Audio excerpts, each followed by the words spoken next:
사랑의 하나님, 고난 속에서 믿음의 길을 깨닫게 하시고 인도하시니 감사합니다. 우리가 고난 중에서 염려하지 않는 것은 주님께서 돌보시기 때문입니다.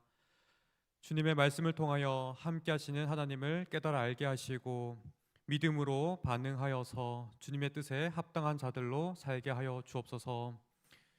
자원하는 마음을 깨닫게 하여 주시고 잃지 않게 하여 주시고 또한 진실한 삶으로서 서로를 이끌며 격려하게 하여 주옵소서.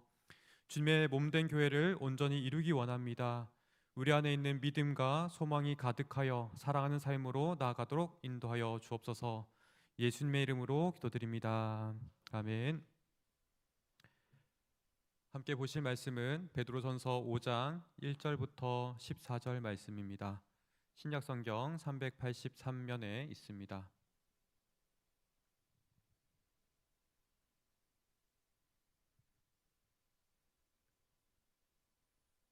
베드로전서 5장의 말씀 1절부터 14절 말씀 함께 교독하여 읽겠습니다. 너희 중 장로들에게 권하노니 나는 함께 장로된 자요 그리스도의 고난의 증인이요 나타날 영광에 참여할 자니라.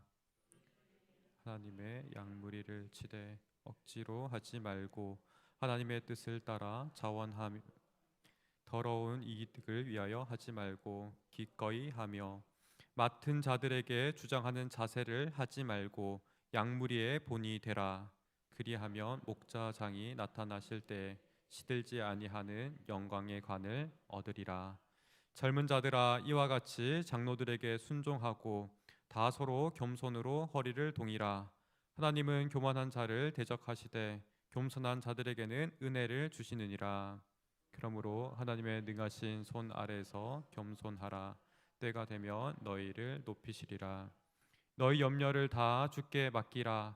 이는 그가 너희를 돌보심이라.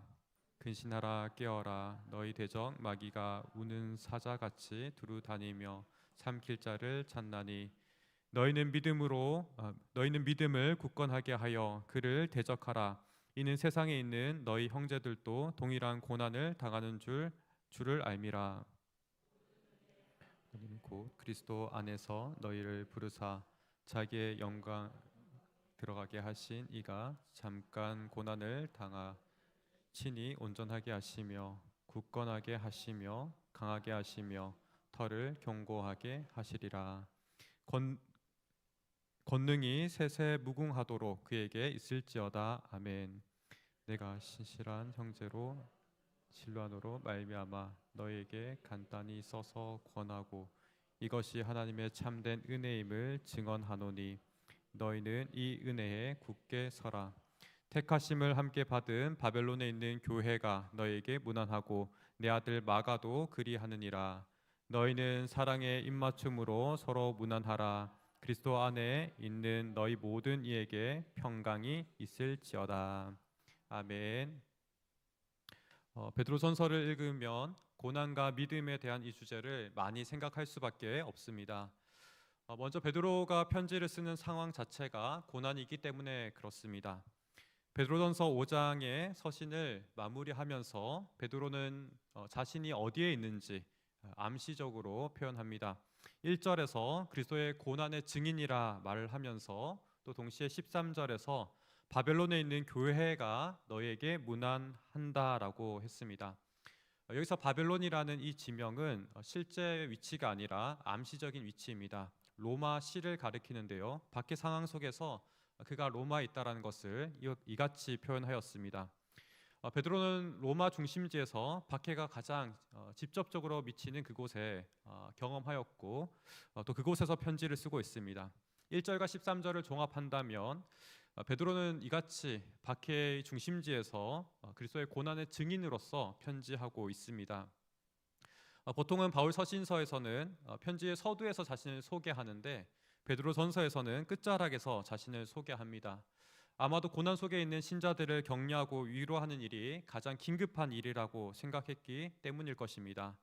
그리고 마지막에 자기를 소개하면서 자신 또한 고난의 동행자요 고난의 중심에 있는 사람이라 밝혔습니다. 그 결과 이 편지를 읽는 사람들은 함께 고난에 있는 베드로를 통해서 공감을 또 받으면서 그의 말을 신뢰할 수 있었을 것입니다. 베드로 또한 고난에 있구나. 그가 고난의 최전선 속에서 우리를 위로하는구나. 이와 같이 받아들였을 것입니다. 고난 속에 있는 베드로와 또 고난 속에 있는 교회가 나아갈 길은 믿음의 길입니다. 그래서 이 고난에서 우리가 그치는 것이 아니라 반드시 믿음으로 이기고 승리하는 길로 나아가야 합니다. 베드로는 이 믿음을 향하여서 불로 연단하여도 없어질 금보다 귀하다라고 하였습니다. 믿음이 우리에게 무엇인지 분명하게 가르쳐 주었습니다. 믿음만이 고난을 이깁니다. 믿음만이 유일한 고난 가운데서의 해결책입니다. 우리에게 믿음이라는 것이 너무 뻔한 그런 답처럼 생각될지도 모르겠습니다. 그러나 현실에서는 조금 다릅니다. 우리가 안다고 믿음의 삶을 살 수 없기 때문입니다. 알미 곧 삶은 아니기 때문에 그렇습니다. 고난이 닥칠 때 우리는 믿음으로 행동하기보다는 당장에 내게 익숙한 습관으로 행동하기 쉽습니다. 고난이 닥칠 때 우리는 아프고 또 아프기 때문에 회피하기 쉽습니다. 고난의 삶에서 고난이 있다면 우리는 내 경험과 내 지혜를 우선적으로 의지합니다. 또 돈을 이용하기도 하고 더 나아가서 인맥을 동원하기도 하여서 그 고난을 피하려고 합니다. 믿음에서 근거하기보다는 다른 것을 더 의지합니다. 그런데 이 믿음은 이런 세상적인 방법을 다 시도한 다음에 도저히 극복할 수 없는 그 문제가 문제가 극심할 때 그제서야 이 믿음이 드러납니다. 그전에는 믿음이 가려져 있다가 내 수고가 쓸모없고 내 노력이 허무할 그때서야 믿음의 길이 드러납니다. 어쩔 수 없이 하나님을 바라보는 그 상황이 될 때에 우리는 드디어 믿음이 무엇인지 깨닫습니다. 믿음의 길을 깨달을 때 신자는 신자다운 삶 또한 살아갈 수 있습니다. 하나님이 원하신 삶을 계속해서 우리가 전진해 나갈 수 있습니다. 말씀을 가까이 하고 기도하며 서로 사랑하는 삶이 바로 그러한 삶이지요. 인내하는 삶이 그러한 삶입니다. 사실 우리가 평안할 때 나아가는 길 또한 동일한 길이고 동일한 삶입니다. 고난의 때 우리는 다른 특별한 방법이 있지 않나 이런 생각을 합니다. 마치 고난의 특효약을 찾지요. 하지만 그렇지 않습니다. 믿음의 사람은 그 고난의 어려움 속에서도 동일하게 믿음의 길을 지속합니다. 세상 상식으로는 고난이 있으면 그 고난을 피하는 것이 최우선이 됩니다. 고난의 상황에 벗어나는 것이 가장 급한 것이고 일단 피하고 봐야 합니다. 그래서 고난이 있으면 말씀을 읽기도 우리가 그치기 쉽습니다. 기도하기도 쉽게 그칠 수 있고요. 또 사랑하기 또한 우리가 멈추고 맙니다. 반대로 믿음이 있다면 우리가 고난 중에서도 믿음이 있다면 고난 중에 함께 하시는 하나님을 주목하여서 오히려 더욱더 주목하기 위해서 또 말씀을 읽습니다. 기도하며 의지적으로 더욱더 하나님께 나아갑니다. 또 하나님을 신뢰하며 우리가 사랑하는 삶 또한 지속적으로 사랑하고 인내할 수 있습니다. 5장에서 베드로는 바로 이러한 믿음을 권면하면서 장로들과 젊은 사람들에게 권면하였습니다. 장로들에게는 1절부터 4절까지 권면하였고 젊은 사람들에게는 5절로서 권면했습니다. 장로와 젊은 사람들, 우리가 교회의 일부분 사람이라고 생각할 수 있는데요. 그렇지 않습니다. 교회 구성원 전부입니다. 우리가 모든 사람을 지칭할 때도 남녀로 지칭하는 것처럼 교회 안에서 장로와 젊은 사람들을 가리켜서 교회 전체적인 구성원들을 언급할 수 있습니다. 우리가 교회를 언급할 때 장로이거나 또는 젊은 사람 둘 중에 하나인 것이죠. 내가 장로가 아니라면 젊은 사람일 것이고 내가 젊은 사람이 아니라면 반대로 장로입니다. 보다 현재적인 표현으로 표현한다면 교회 안에 리더십을 가진 사람이 있고 또 이런 사람을 장로라고 할 수 있을 것입니다. 또 반대로 리더십을 따르는 사람을 젊은 사람으로 우리가 이해할 수 있을 텐데 이처럼 리더십을 가진 사람 그리고 리더십을 따르는 사람으로 표현할 수 있습니다. 이 둘을 합하여서 교회 전체적으로 교회 전체에 주는 권면입니다. 이 권면에서 6절과 7절에서 종합하여 다시 한번 권면하는데 저는 이 6절과 7절의 말씀을 가장 강조하여서 우리 마음에 새길 교훈으로 받기 원합니다. 6절과 7절의 말씀 우리 한번 같이 읽겠습니다. 그러므로 하나님의 능하신 손 아래서 겸손하라. 때가 되면 너희를 높이시리라. 너희 염려를 다 주께 맡기라. 이는 그가 너희를 돌보심이라. 이 믿음의 권면에서 가장 중요한 것은 하나님의 능하신 손 아래서 겸손하라입니다. 이것이 주 동사입니다. 가장 직접적인 주 동사이고 또 이것과 동시에 우리가 기억할 것은 너희 염려를 다 주께 맡기라는 부차적인 권면입니다. 이것을 동시적으로 우리가 나란히 놓고 이해해야 합니다. 이 두 가지 말씀 모두 다 믿음의 길을 우리에게 의미하고 있기 때문입니다. 당장의 고난이 내 눈앞에 있으면 우리는 관성적으로 말씀대로의 삶을 살지 못합니다. 당장 그 고난에 대해서 내가 하고 싶은 대로 행동합니다. 그러나 이것은 교만입니다. 반대로 겸손이라는 것은 내 생각과는 다르지만 그 말씀 앞에 엎드리는 것입니다. 겸손한 사람은 스스로 자기의 충동을 절제하고 또 분별 없이 행동하는 것을 멈춥니다. 그리하여서 그 고난의 상황 속에서도 말씀으로 다시 돌아갑니다. 고난 속에서도 하나님의 말씀이 무엇인지 기억합니다. 그리하여서 그 말씀의 건의 아래서 자기를 낮춥니다. 주님의 말씀이 내 생각보다 훨씬 더 낫습니다.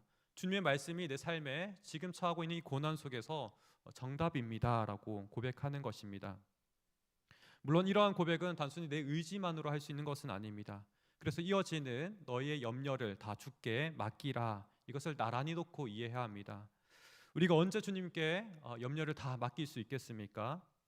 바로 주님이 누구신지를 우리가 기억하는 것입니다. 주님께서 궁극적으로 나의 문제 그리고 나의 고난을 다 아시고 나의 가장 최선의 길로 인도하신다는 것을 우리가 기억하는 것입니다. 즉 주님께서 나를 돌보신다는 것을 기억하는 것입니다. 그것을 기억하고 믿음으로 붙잡고 나아갈 때 우리는 염려하지 않을 수 있고 주께서 모든 것을 다 해결하시겠다라고 우리가 고백할 수 있습니다. 반대로 우리가 염려한다면 주님 앞에 이 모든 것들을 맡길 수 없고 또한 겸손할 수도 없습니다. 그러하기에 우리는 말씀 앞에서 끊임없이 주님을 기억하고 우리의 모든 염려를 맡길 수 있어야 하겠습니다.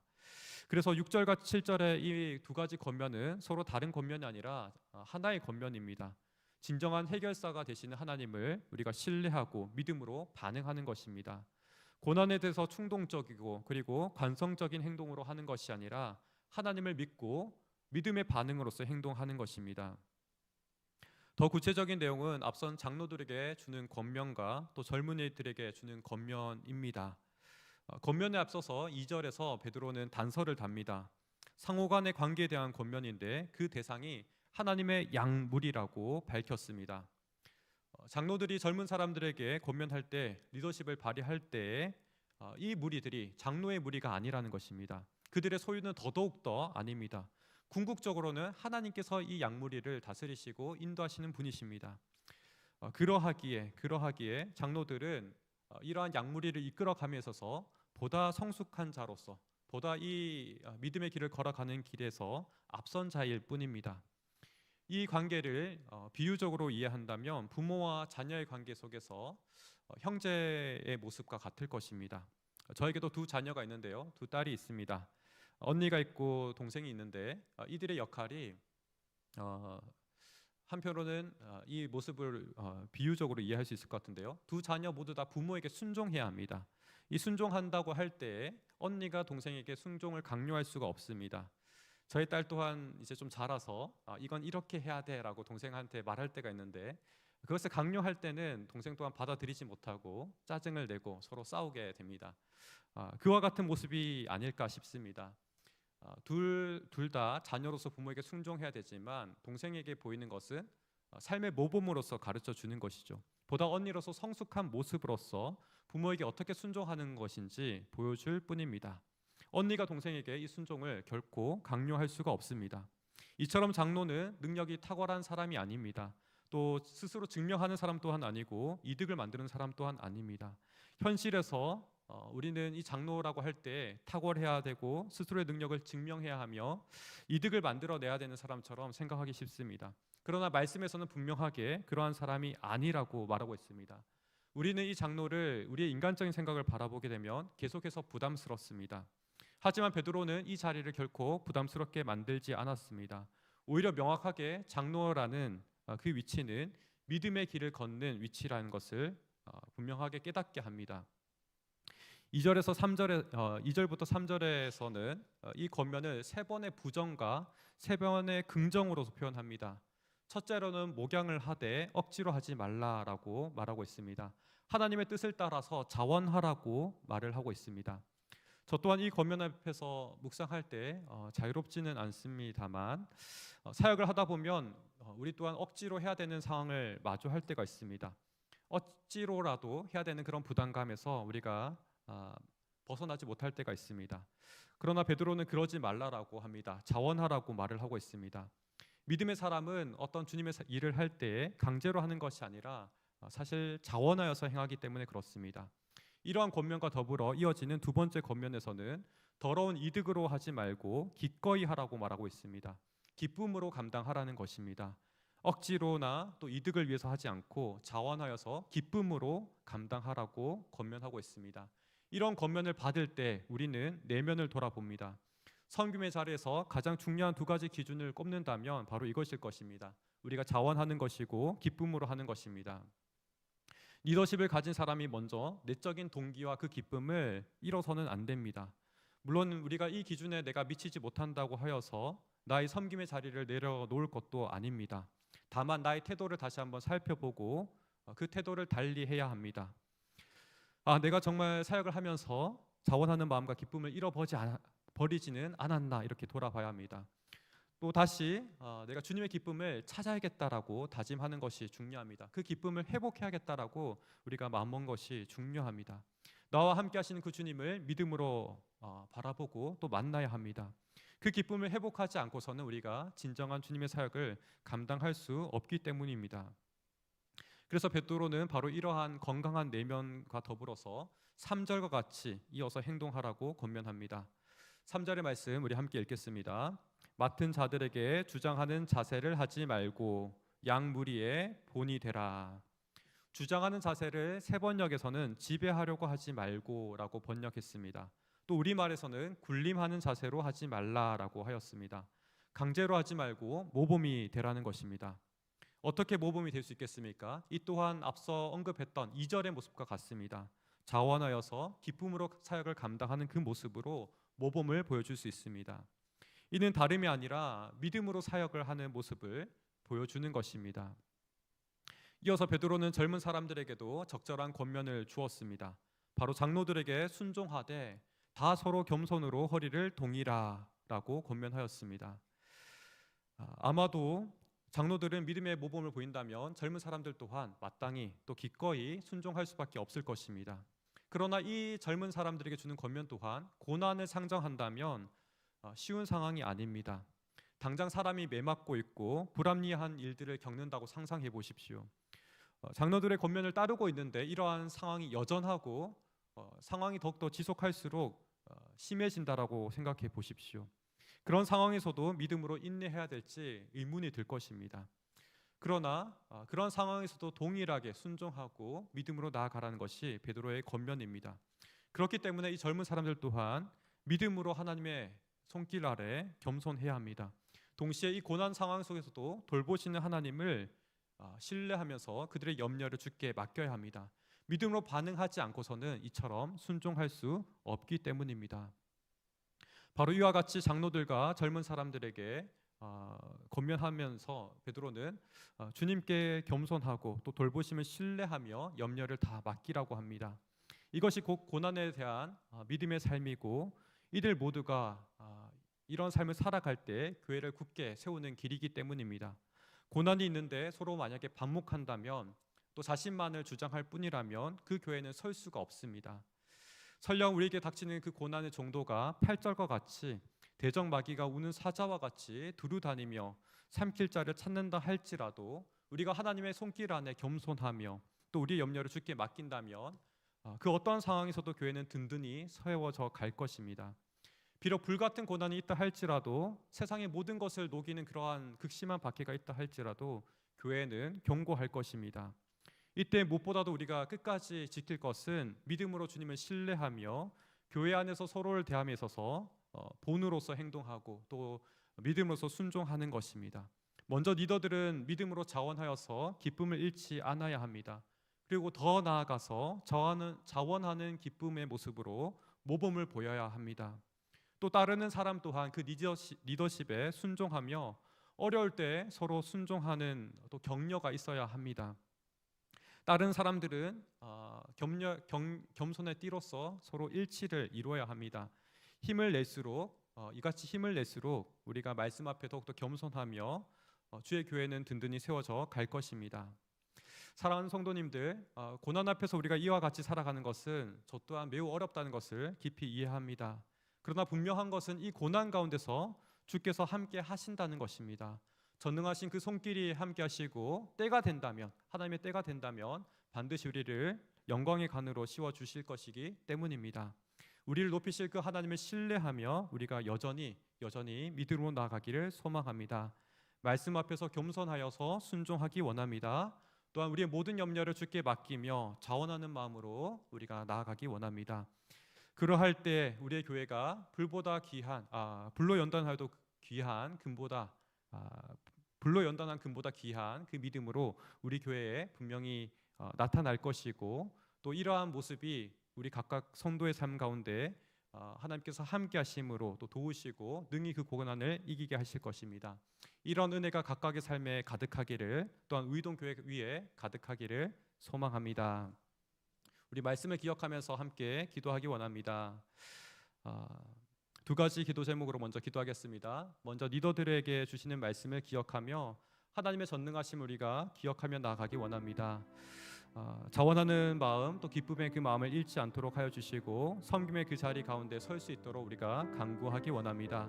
그리하여 그 믿음의 길을 끝까지 지속하는 우리 섬김의 모습 되기 원합니다.